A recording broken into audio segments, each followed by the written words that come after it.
Hello, नमस्कार, good evening. कैसे हैं आप सब लोग?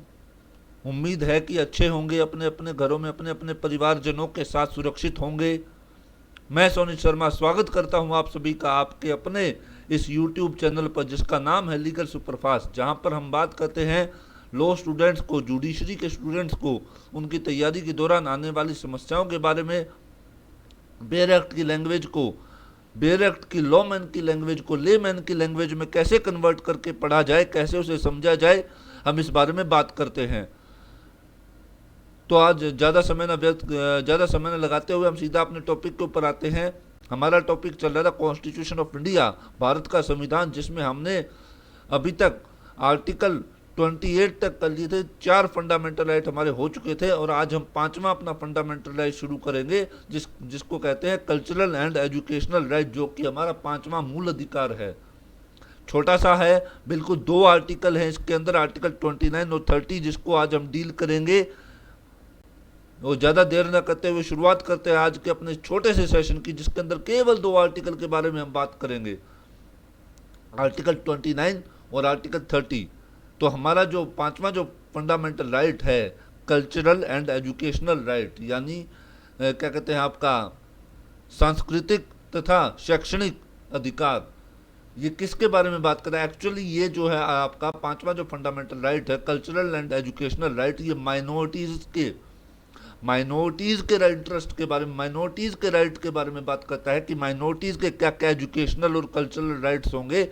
कैसे उनको प्रिजर्व करके रखा जाएगा, ये उसके बारे में बात करता है। तो अपना समय ज़्यादा न लगाते हुए हम सीधा टॉपिक पर आते हैं। ये देखिए, ये आप मेरे सामने स्क्रीन के ऊपर देख पा रहे होंगे, आर्टिकल ये रहा, कल्चरल एंड एजुकेशनल राइट, यानी सांस्कृतिक तथा शैक्षणिक अधिकार। आर्टिकल 29 इसके अंदर क्या कहता है? Protection of interest of minorities, minorities के इंटरेस्ट यानी माइनॉरिटीज के हितों की प्रोटेक्शन, माइनॉरिटीज के यानी जो अल्पसंख्यक है उनके हितों का संरक्षण। नंबर क्लोज 1 क्या कहता है? Any section of the citizens. ध्यान रखिएगा, आर्टिकल 29 में भी सिटीजन वर्ड आया हुआ है, तो यानी ये जो अधिकार हैं आपका आर्टिकल 29 और 30 के अंदर जो आपका अधिकार दिए हुए हैं, ये केवल सिटीजन्स के लिए उपलब्ध हैं, यहाँ नॉन सिटीजन्स नहीं हो सकते। ध्यान रखिएगा, जो भारत के नागरिक हैं केवल उन्हीं को ये अधिकार मिले हुए हैं। तो अब सुनिए क्या कहता है, any section of the citizens, जो भारत के नागरिकों का कुछ कोई भाग, residing in the territory of India, जो कि भारत की टेरिटरी में, भारत के क्षेत्र में रह रहे हैं, और एनी पार्ट देयर ऑफ, या पे उसके किसी पार्ट या उसके भाग में रह रहे हैं, हैविंग अ डिस्टिंक्ट लैंग्वेज, जिनकी अपनी एक अलग भाषा है, स्क्रिप्ट लिपि है, और कल्चर अपनी एक अलग संस्कृति है, of its own, shall have the right to conserve the same. यानी अपना आर्टिकल 29 का क्लोज 1 क्या कहता है कि भारत के वे सिटीजन जो भारत के क्षेत्र के अंदर रहते हैं, जिनकी अपनी अलग कोई भाषा है, लिपि है, लिपि का मतलब होता है कि भाषा को बोलने और लिखने का जो तरीका होता है। जैसे हमारी भाषा तो हिंदी है, परंतु हम हिंदी भाषा में क ख ए आ ये जो लिखते हैं, ये जो लिखने की जो हमारी जो शैली होती है, इसको बोलते हैं लिपि, स्क्रिप्ट। और कल्चर, कल्चर यानी उनकी कोई भी अपनी कोई संस्कृति है, उस सब को उनको जो है कंजर्व करने का मतलब क्या होता है? उसको सुरक्षित रखने का अधिकार है। दोबारा सुनिएगा, आर्टिकल 29 का क्लोज 1 क्या कहता है कि any part of citizens of India, citizens यानी नागरिक जो है, जो भारत के क्षेत्र के अंदर रहते हैं, टेरिटरी ऑफ इंडिया के अंदर रहते हैं, जिनकी अपनी एक डिस्टिंक्ट लैंग्वेज है, स्क्रिप्ट है और कल्चर है, अपनी एक अलग भाषा है, लिपि है और एक अलग संस्कृति है अपनी खुद की, जिनकी, तो उनको जो है कंजर्व करके रखने का उनको पूरा अधिकार है, उसको बचाने का पूरा अधिकार है उनको। ठीक है ना? आपने देखा होगा कि माइनॉरिटीज हमारे, ध्यान रखेगा, यहाँ पर हमारे आर्टिकल 29 जो है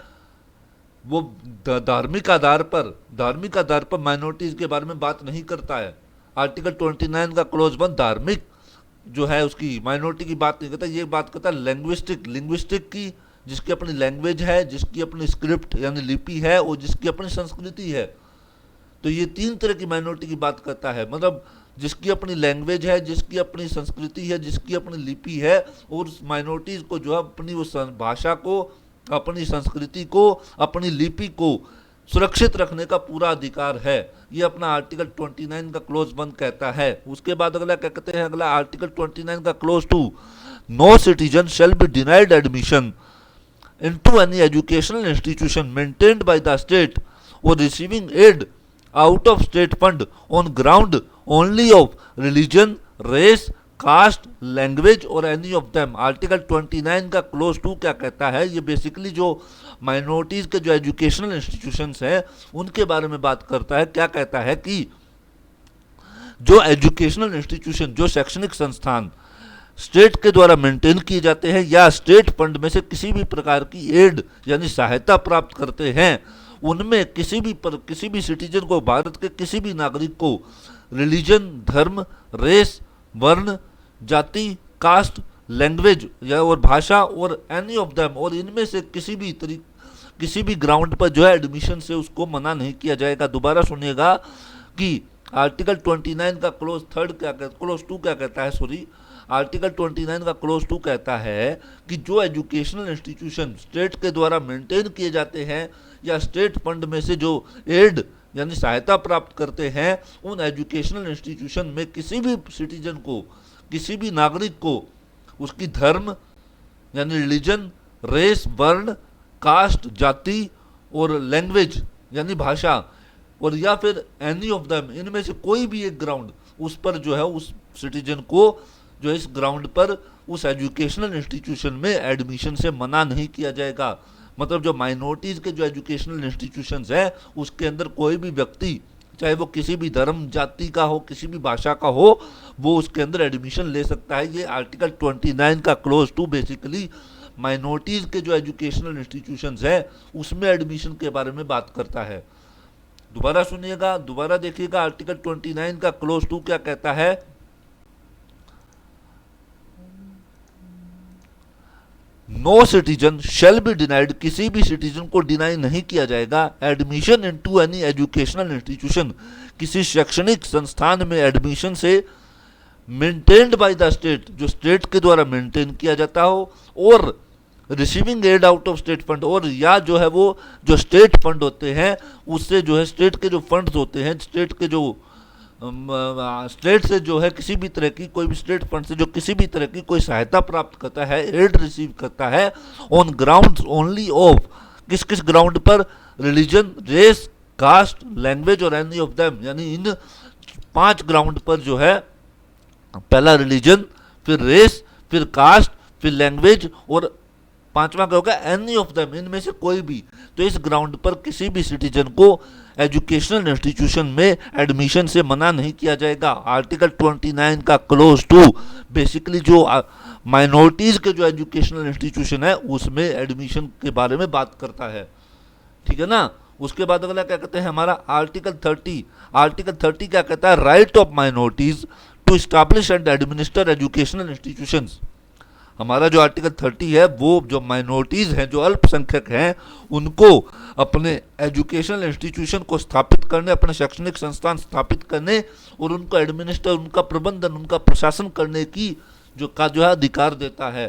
क्या कहता है आर्टिकल, तो इसका क्लोज 1 देखिए, all minorities whether based on religion और लैंग्वेज, सभी माइनॉरिटीज चाहे वो रिलीजन के ऊपर बेस्ड हो या रिलीजियस माइनॉरिटी हो या फिर लैंग्वेज के ऊपर बेस्ड हो, यानी कि लिंग्विस्टिक माइनॉरिटीज हो, ठीक है, क्या दोनों तरह की जो है ये माइनॉरिटी की बात करता है, चाहे वो रिलीजियस धार्मिक हो या फिर भाषाई आधार पर यानी लिंग्विस्टिक हो, shall have the right to establish and administer educational institution of their choice. उनके पास क्या अधिकार होगा कि वो जो है अपनी पसंद का कोई भी एजुकेशनल इंस्टीट्यूशन, शैक्षणिक संस्थान स्थापित कर सकते हैं और उसका प्रबंधन कर सकते हैं। बेसिकली आर्टिकल 30 का क्लोज 1 क्या कहता है, जैसे आपने देखा होगा मदरसे वगैरह होते हैं जहाँ पर इस्लामिक शिक्षा वगैरह दी जाती है, ठीक है, क्रिश्चियंस के अलग से स्कूल्स होते हैं, गुरुद्वारे होते हैं सिखों के, तो ये सब क्या है, ये सिख, क्रिश्चियन, मुस्लिम्स, ये हमारे इंडिया में रिलीजियस माइनॉरिटी के अंदर ही तो आते हैं। और जो इनके एजुकेशनल इंस्टीट्यूशंस हो गए, जो गुरुद्वारे हैं, तो अपने मुस्लिमों के जो है अपने मदरसे हैं, क्रिश्चियन के मिशनरी स्कूल्स वगैरह जो होते हैं, वे बेसिकली आर्टिकल 30 का जो क्लोज 1 है उन्हीं के तहत, तो उसी के द्वारा तो स्थापित किए जाते हैं वो, वहीं तो उनको अधिकार मिलता है कि वो जो माइनॉरिटीज़ हैं, जो धार्मिक माइनॉरिटीज़ हैं, चाहे वो भाषाई लैंग्विस्टिक माइनॉरिटीज़ भी हो सकती है। मान लिया कि सपोज कीजिए कि इंडिया में कोई ऐसी लैंग्वेज है जो कम बोली जाती है, तो वो लिंग्विस्टिक जो जो जिन लोगों की वो लैंग्वेज होगी वो लिंग्विस्टिक माइनॉरिटी के अंदर आएंगे। जैसे सपोज कीजिए कि हमारे इंडिया के वास्ट ऑफ द एरिया के अंदर हिंदी बोली जाती है, कम से कम 10 से 12 स्टेट तो हैं शायद हिंदी भाषी, ठीक है। अब सपोज कीजिए कोई आसाम साइड का कोई बंदा है, वो यहाँ पर आकर, जैसे अपने हरियाणा राजस्थान में, तो वो तो माइनॉरिटी के अंदर ही काउंट होएगा ना एक बार से, क्योंकि वो उसकी लैंग्वेज क्या होगी, आसाम साइड की, वहाँ पे आसामीज बोली जाती है, मीजो बोली जाती है, इस तरह की लैंग्वेजेस होती है। तो बेसिकली ये क्या है, ये लिंग्विस्टिक माइनॉरिटी का तो एक एग्जाम्पल है, क्योंकि जो आसामीज है, जो आपकी मीजोज हैं, ठीक है, या फिर ये तमिल तेलुगु वगैरह होती है, ये क्या होती है, सारी लिंग्विस्टिक माइनॉरिटीज़ के अंदर ही तो आती है ये, क्योंकि उनको बोलने वालों की संख्या बहुत कम है, वो माइनॉरिटी के अंदर है। और जैसे हमारे इस्लाम रिलीजन हो गया, ठीक है, सिख रिलीजन हो गया, क्रिश्चियन हो गए, पारसी हो गए, ये जो रिलीजन होते हैं, ये जो लोग होते हैं, ये रिलीजियस माइनॉरिटी के अंदर आते हैं। तो आर्टिकल 30 का क्लोज 1 दोनों तरह की माइनॉरिटीज़ को, चाहे वो रिलीजियस हो, चाहे वो रिलीजियस हो, चाहे वो लिंग्विस्टिक हो, भाषाई हो, उनको अधिकार देता है कि वो अपने एजुकेशनल इंस्टीट्यूशन को स्थापित यानी स्टैब्लिश कर सकते हैं, और उनका जो प्रबंधन, उनका एडमिनिस्ट्रेशन भी कर सकते हैं। तो ये ध्यान रखिएगा इस बात को। उसके बाद अगला क्या कहते हैं, 30 का क्लोज 1A, आपका जो है आर्टिकल 30 का क्लोज 1A क्या कहता है, आर्टिकल 30 का क्लोज 1A, बेसिकली जो क्लोज 1A है वो आपका 44th अमेंडमेंट से 1978 में जो 44th अमेंडमेंट हुई थी, जो कि 1979 में लागू हुई थी, 1979 में जो लागू हुई थी। ध्यान रखिएगा, हमें कोई भी जो बड़ी बड़ी अमेंडमेंट्स है, 42nd अमेंडमेंट है, 44th हो गई, 73rd 74th हो गई, फर्स्ट हो गई, जो भी बड़ी बड़ी जो मेन इंपॉर्टेंट जो हमारे लिए अमेंडमेंट है, वो किस साल हुई, किस वर्ष में हुई और कब वो लागू हुई, तो दोनों ही हमें याद रखने चाहिए, पता नहीं क्या क्वेश्चन पूछ ले, ठीक है ना। तो इसलिए ध्यान रखना, 44th अमेंडमेंट 1978 में हुई थी, पर लागू हुई थी वो 1979 में, ठीक है। तो क्या कहता था कि उसके द्वारा ये क्लोज 1A जोड़ा गया था। ये बेसिकली जो माइनॉरिटी एजुकेशनल इंस्टीट्यूशंस हैं, उनकी प्रॉपर्टी को एक्वायर करने के बारे में है, कि स्टेट उनकी प्रॉपर्टी एक्वायर तो कर सकता है, लेकिन क्या ध्यान में रखना पड़ेगा, अब सुनिए। Close 1A, in making any law providing for the compulsory education of any property, कि भाई जो कोई प्रॉपर्टी है of an educational institution established and administered by minority, इस लाइन को पढ़ते दोबारा सुनते हैं, in making any law providing for the compulsory acquisition of any property of an educational institution established and administered by A minority, किसी minority के द्वारा जो एजुकेशनल इंस्टीट्यूशन एस्टैब्लिश किया गया है या मेंटेन किया गया है, उसकी प्रॉपर्टी को अगर एक्वायर करने के लिए, कोई कंपल्सरीली उस प्रॉपर्टी को एक्वायर करने के लिए अगर कोई लॉ बनाया जाता है, दोबारा सुनिएगा, किसी माइनॉरिटी एजुकेशनल इंस्टीट्यूशन को, कोई माइनॉरिटी है जिसने, कोई एजुकेशनल इंस्टीट्यूशन है जिसको मेंटेन एस्टैब्लिश किया गया किसी माइनॉरिटी के द्वारा, अगर उसकी प्रॉपर्टी का कंपल्सरी एक्विजिशन करने के लिए कोई लॉ बनाया जाता है, ठीक है, रेफर टू इन क्लोज 1, जैसा कि क्लोज 1 में जो माइनॉरिटी कौन सी, जो कि क्लोज 1 में दी गई है, रिलीजियस और language linguistic, the state shell ensure, state ensure करेगा दैट द अमाउंट फिक्स्ड, जो अमाउंट फिक्स की गई है और डिटरमाइंड या डिटरमाइन की गई है अंडर सच लॉ, उस लॉ के तहत, for the acquisition of property, उस प्रॉपर्टी को एक्वायर करने के लिए जो लॉ बनाया है उसके अंदर कोई अमाउंट जो फिक्स की गई है या डिटरमाइन की गई है, is such as would not restrict or abrogate the right guaranteed under that clause. दोबारा सुनिएगा, क्या कहता है कि आर्टिकल 30 का क्लोज 1A क्या कहता है कि किसी माइनॉरिटी के द्वारा अगर कोई एजुकेशनल इंस्टीट्यूशन स्थापित किया गया है या उसके द्वारा मेंटेन किया जा रहा है, एडमिनिस्टर किया जा रहा है, उसकी प्रॉपर्टी के कंपलसरी एजुकेशन के लिए अगर कोई लॉ बनाया जाता है, ध्यान रखिएगा स्टेट जो है किसी भी प्रॉपर्टी को एक्वायर कर सकता है, अगर पब्लिक पर्पज के लिए एक्वायर करना जरूरी हो, तो वो हम आगे आर्टिकल 31A के तहत कल पढ़ेंगे, उसकी भी पूरी एक कहानी है। ठीक है, तो क्या कहता है कि किसी माइनॉरिटी का जो एजुकेशनल इंस्टीट्यूशन है, अगर उसकी प्रॉपर्टी के कंपलसरी एजुकेशन के लिए, कंपलसरी एक्विजिशन के लिए अगर कोई लॉ बनाना है, तो स्टेट जो होगा वो इस बात को ध्यान में रखेगा कि जो अमाउंट उस लॉ के अंदर फिक्स की गई है, ठीक है ना भाई, कंपनसेशन तो देगा ही स्टेट, तो कंपनसेशन की जो अमाउंट उस लॉ के अंदर जो फिक्स की गई है वो ऐसी ना हो कि जिससे क्लोज 1 में, जो 30 के क्लोज 1 में माइनॉरिटीज़ को जो एजुकेशनल इंस्टीट्यूशन स्थापित करने की और उनको उनका प्रबंधन, उनको एडमिनिस्ट्रेशन करने की जो पावर दी गई है उसको एब्रोगेट करती हो, यानी उसको ख़त्म करती हो या उसको रिस्ट्रिक्ट करती हो। तो ध्यान रखिएगा आर्टिकल 30 का क्लोज 1A ये कहता है कि स्टेट जो है किसी भी माइनॉरिटी का जो एजुकेशनल इंस्टीट्यूशन है उसकी प्रॉपर्टी का कंपलसरी एक्विजिशन कर सकता है, परंतु कंपलसरी एक्विजिशन का जो लॉ बनाते समय कंपलसरी एक्विजिशन करते टाइम स्टेट ये ध्यान रखेगा कि वो जो अमाउंट है जो फिक्स की गई है, डिटरमाइन की गई है, वो अमाउंट ऐसी नहीं हो कि जो आर्टिकल 30 के क्लोज 1 के तहत जो माइनॉरिटी को एजुकेशनल इंस्टीट्यूशन को स्थापित करने और उसे एडमिनिस्टर करने की, उसका प्रबंधन करने की जो अधिकार दिया है उसको एब्रोगेट करती हो या उसको रिस्ट्रिक्ट करती हो। ठीक है ना। अब उसके बाद हम आते हैं आर्टिकल 30 के क्लोज 2 के बारे में। क्लोज 2 क्या कहता है कि the state shall not, state क्या नहीं करेगा, in granting aid to educational institution, state नहीं करेगा in granting aid to educational institution, जो एजुकेशनल इंस्टीट्यूशन को कोई एड सहायता ग्रांट करने में डिस्क्रिमिनेट नहीं करेगा against any educational institution on the ground that it is under the management of a minority whether based on religion or language। क्या कहता है आर्टिकल 30 का क्लोज 2 जो है वो स्टेट के ऊपर ये रिस्पॉन्सिबिलिटी डालता है कि, दोबारा सुनिए आर्टिकल 32 का क्लोज 2 क्या कहता है, दोबारा देख लीजिए, the state shall not in granting aid to educational institutions discriminate against any educational institution on the ground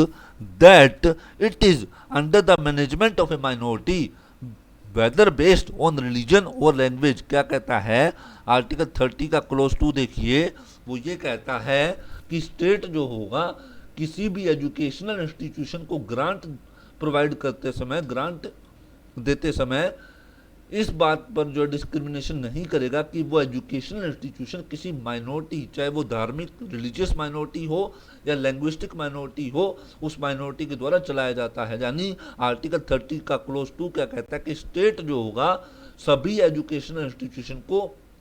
add grant करेगा, किसी भी प्रकार का कोई माइनॉरिटी, किसी भी तरह का कोई भी जो है माइनॉरिटी का, रिलीजियस माइनॉरिटी हो चाहे वो लैंग्विस्टिक माइनॉरिटी हो, उसके बेस पर वो जो है किसी भी प्रकार का डिस्क्रिमिनेशन, किसी भी प्रकार का भेदभाव नहीं करेगा। दोबारा सुनिए,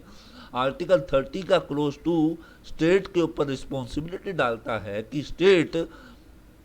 किसी एजुकेशनल इंस्टीट्यूशन को ग्रांट प्रोवाइड करते समय, जो ग्रांट वगैरह देगा, कोई सहायता राशि वगैरह जो देता है, वो देते समय इस बात पर भेदभाव नहीं करेगा कि वो एजुकेशनल इंस्टीट्यूशन किसी रिलीजियस या लिंग्विस्टिक माइनॉरिटी का मतलब भाषाई माइनॉरिटी पर जो है के द्वारा जो है वो चलाया जाता है। इस बात का वो हमेशा ध्यान रखेगा कि किसी भी एजुकेशनल इंस्टीट्यूशन के साथ किसी भी तरह का कोई भी डिस्क्रिमिनेशन नहीं होगा। तो ये हमारा आर्टिकल 29 और 30 था, जो कि माइनॉरिटीज़ के राइट्स के बारे में बात करता था। आर्टिकल 29 क्या कहता है कि माइनॉरिटीज़ जो होंगी वो उसके पास जो होगा अपना लैंग्वेज, अपनी स्क्रिप्ट और कल्चर को कंजर्व रखने का अधिकार होगा, और जो उनके एजुकेशनल इंस्टीट्यूशन होंगे उनमें किसी भी सिटीजन को धर्म, रिलीजन, रेस, वर्ण, कास्ट, जाति, लैंग्वेज, भाषा या इनमें से किसी भी ग्राउंड पर डिनाई नहीं किया जाएगा। और वहीं आर्टिकल 30 क्या कहता है आपका कि जो माइनॉरिटीज़ हैं, चाहे वो रिलीजियस माइनॉरिटी हो या लिंग्विस्टिक माइनॉरिटी हो, उनको अपने एजुकेशनल इंस्टीट्यूशन इस्टाब्लिश करने का और उनका एडमिनिस्टर करने का पूरा अधिकार होगा। ठीक है ना, तो ये बात ध्यान रखिएगा। अगर इसके साथ अगर हम कुछ ज़्यादा अगर आप इंफॉर्मेशन और भी बहुत सारी पॉलिटी के हिसाब से, तो जैसे एक हमारा राइट टू एजुकेशन का जो आर्टिकल अपने 86th अमेंडमेंट से जो आर्टिकल 21A जोड़ा गया था, जहाँ पर 6 से लेकर के 14 साल तक के बच्चों को कंपलसरी एजुकेशन का प्रोविज़न किया गया कि स्टेट उनको free and compulsory education provide करवाएगा। उसी के तहत हमारा राइट टू एजुकेशन एक्ट 2009 बनाया गया था, जो कि 2010 में लागू हुआ था। उसमें एक प्रोविज़न है कि जो एजुकेशनल इंस्टीट्यूशंस हैं उनमें एडमिशन के टाइम पे 25% सीटें, 25% जो सीटें होंगी वो वीकर सेक्शंस के लिए, जो हमारे वीकर सेक्शन है, जो शेड्यूल क्लासेस, शेड्यूल ट्राइब्स और इकोनॉमिकली वीकर सेक्शन वगैरह जो हैं, उनके लिए रिजर्व रखनी होगी। मतलब किसी अगर एजुकेशनल इंस्टीट्यूशन में अगर 100 सीटें हैं तो एडमिशन देते टाइम 100 में से 25 सीटें जो होंगी वो कमज़ोर वर्गों के लिए, वीकर सेक्शंस के लिए रिजर्व रखनी होंगी। परंतु ये बात हमारे माइनॉरिटी के एजुकेशनल इंस्टीट्यूशन जो कि आर्टिकल 30 के तहत इस्टाब्लिश किए गए हैं उन पर लागू नहीं होती। यानी आर्टिकल 30 के ऊपर लागू नहीं होती ये बात। क्यों लागू नहीं होती? क्योंकि जो माइनॉरिटी के जो एजुकेशनल इंस्टीट्यूशन है, एक तरफ तो आप उनको आर्टिकल 30 के तहत ये जो है सुविधा देते हो, ये राइट देते हो कि वो अपने एजुकेशनल इंस्टीट्यूशन को स्थापित कर सके और उन्हें अपने तरीके से उन्हें चला सके, उन्हें एडमिनिस्टर कर सके। और फिर आप अगर मान लिया ये राइट टू एजुकेशन का जो प्रावधान है या और भी कई ऐसे प्रावधान है जो उनको पर लागू कर दोगे, तो फिर तो ये मैनेजमेंट उनके हाथ में नहीं रहेगा ना। फिर तो ये उनके मैनेजमेंट में जो है सरकार का एक तरह से इंटरफेरेंस हो जाएगा, तो ये आर्टिकल 30 का वायलेशन हो जाएगा। और भी ऐसे कई तरह के जो प्रोविजंस हैं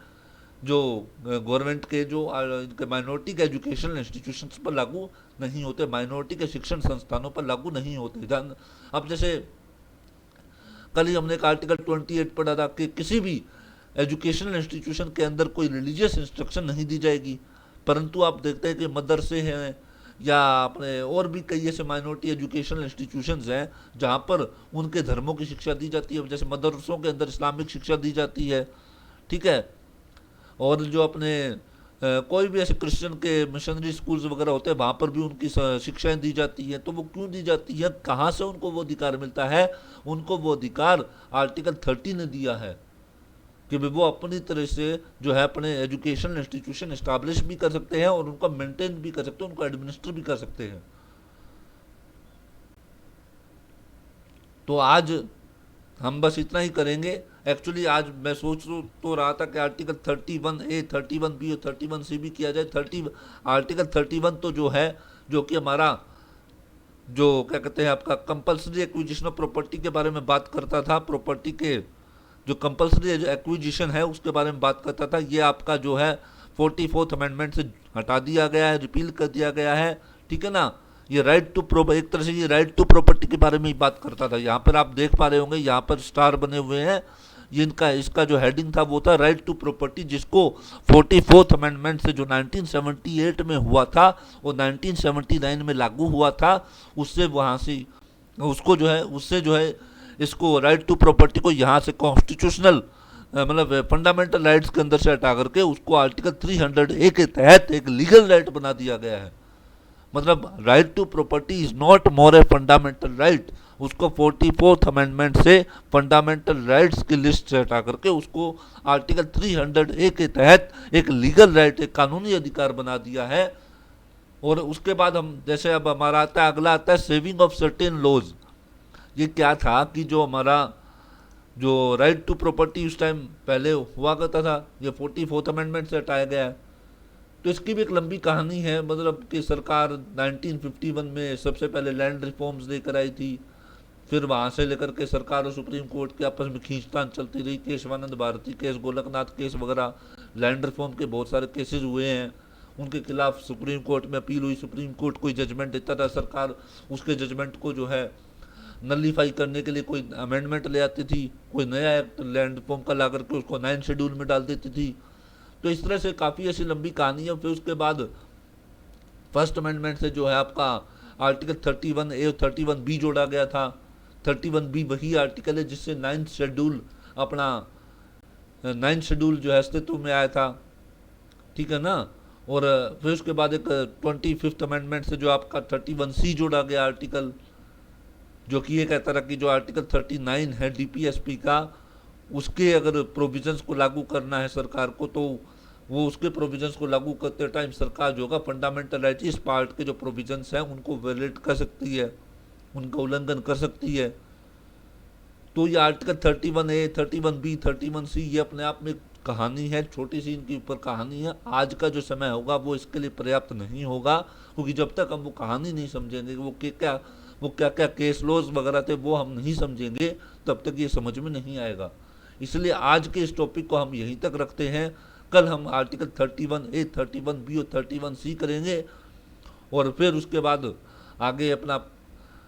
लास्ट राइट जो बचेगा, राइट टू कॉन्स्टिट्यूशनल रेमेडी, संवैधानिक उपचारों का अधिकार, वो भी कंप्लीट करेंगे। कल हुआ तो कल करेंगे, वरना परसों करेंगे। परसों तक हमारे फंडामेंटल राइट्स कंप्लीट हो जाएंगे। उसके बाद हमारा directive principles of state policy, राज्य की नीति निदेशक तत्व शुरू होगा।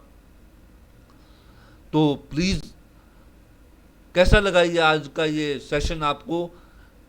इस वीडियो के नीचे कमेंट करके जरूर बताइएगा। किसी भी प्रकार की कोई इम्प्रूवमेंट जो अगर आपको लगता है कि होनी चाहिए, वो जरूर बताइएगा। अपना सुझाव अवश्य दीजिएगा।